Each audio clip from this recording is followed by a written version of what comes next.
Ada orang pernah beli laporan dari saya. Dia cakap, saya ni suka buat kerja, suka kejar target. Tapi setiap kali saya capai sesuatu, saya rasa kosong.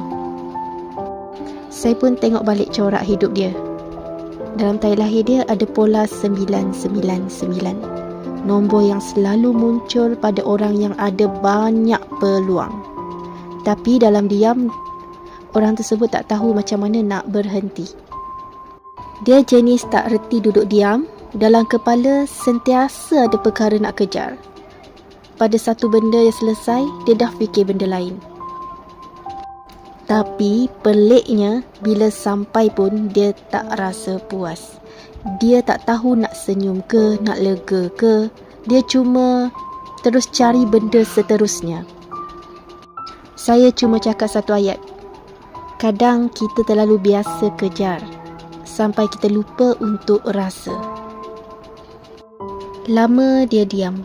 Dan bila dia balas, dia kata, saya takut kalau saya berhenti, saya kosong. Tapi kalau saya terus kejar, saya pun tak tahu saya kejar apa. Dan saya tahu, dia bukan perlukan jawapan besar. Dia cuma perlukan ruang untuk berhenti. Dan rasa cukup.